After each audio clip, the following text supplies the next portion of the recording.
নমস্কার বন্ধুরা, আশা করি আপনারা সবাই ভালো আছেন। আপনাদের সঙ্গে আমিও ভালো আছি। আজ চলে এসেছি রুই মাছের কালিয়া বানাতে ভাজা মশলা দিয়ে। তো প্রথমে আমি দুটো কড়া ছড়িয়েছি, কড়া ছড়িয়ে দুদিকে কাজ করছি। এদিকে মাছগুলো ভেজে নিচ্ছি আর ওইদিকে কড়াতে দিয়েছি আদা রসুন আর শুকনো লঙ্কা। শুকনো খোলায় একটু গরম করে নিচ্ছি, তারপর মধ্যে জিরে দিয়ে দেবো, দিয়ে ভাজবো। দেখুন রসুন আদা শুকনো লঙ্কা দিয়ে দিচ্ছি, এখানে একটুখানি জলটা টেনে নিয়েছে। এবার দিয়ে দিচ্ছি কিছুটা গরম মশলা, শাহি জিরে, দারচিনি, লবঙ্গ, এলাচ। এবার দিয়ে দিলাম জিরে, দিয়ে এগুলোকে শুকনো খোলায় ভেজে নিচ্ছি। হ্যাঁ বন্ধুরা, আজকে রুই মাছের কালিয়াই বানাচ্ছি দই দিয়ে, কিন্তু ভাজা মশলা দিয়ে। একবার এমনি করে বানিয়ে খেয়ে দেখতে পারেন, বেশ ভালো হয়। আবার মাছ ভাজার তেলটা যে বেঁচেছিল ওর মধ্যে জিরে আর তেজপাতা ফোড়ন দিয়ে পেঁয়াজগুলো দিয়ে দিলাম পরিমাণ মতো নুন। এবার দিয়ে দেবো একটু হলুদ। এতে খুব মশলা পড়বে না, ওই ভাজা মশলাটা যেটা দিয়েছি ওটাই দেবো এতে। দেখুন পেঁয়াজগুলো খুব ভালো করে ভাজা হয়ে গেছে। এতে দিয়ে দেবো এই মশলাটা, তার সঙ্গে একটু জলও দিয়ে দিচ্ছি শিল ধোয়া।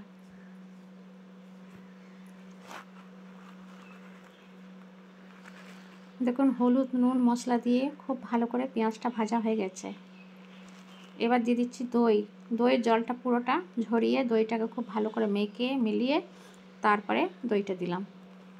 অল্প মাছ তাই জন্য অল্পই দই। এবার দইটা দিয়ে গ্যাসটাকে কম করে খুব ভালো করে ভাজতে হবে। দেখুন একটু দইটা মিলে গেছে পেঁয়াজের সঙ্গে মশলার সঙ্গে। এবার এটা কষাতে হবে ভালো করে পেঁয়াজটা। তো যারা নতুন দেখছেন প্লিজ পাশে থাকবেন বন্ধু হয়ে। আর ভিডিওটা যদি ভালো লাগছে তো লাইক আর একটা শেয়ার করে দেবেন। মশলাটা খুব ভালো করে ভাজা হয়ে গেছিলো। এবার দিয়ে দিলাম পরিমাণ মতন জল। ঝোলটা আপনি আপনার হিসেব মতন রাখবেন। ঝোলটা ফুটে গেলেই মাছগুলো দিয়ে দিচ্ছি।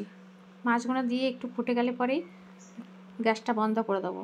ব্যাস আমার দই মাছ রেডি ভাজা মশলা দিয়ে। তো কেমন হলো বন্ধুরা জানাবেন। এমনি করে একবার বানিয়ে খাবেন, বেশ ভালো হয় খেতে। আমরা তো দই মাছ অন্যরকম করে করি, কিন্তু এটা একটু আলাদা। ভাজা মশলা দিয়ে বানিয়ে খেয়ে দেখতে পারেন, বেশ ভালো লাগে খেতে। এতে একটু ধনে পাতাও দিতে পারেন, বা করে পাতা কী বলে কস্তুরি মেথি, বেশ ভালো লাগবে। দেখুন মাছটা আমার হয়ে গেছে, এবার খাবার জন্য প্লেটে পার করে নিচ্ছি। তো কেমন হয়েছে বন্ধু জানাবেন। আশা করি ভালো লেগেছে। ভালো লাগলে পরে লাইক আর শেয়ার করে দেবেন, কমেন্ট করতে ভুলবেন না। এতক্ষণ ভিডিওর সঙ্গে জুড়ে থাকার জন্য অনেক অনেক ধন্যবাদ। আবারও দেখা হবে রান্না নিয়ে। নমস্কার।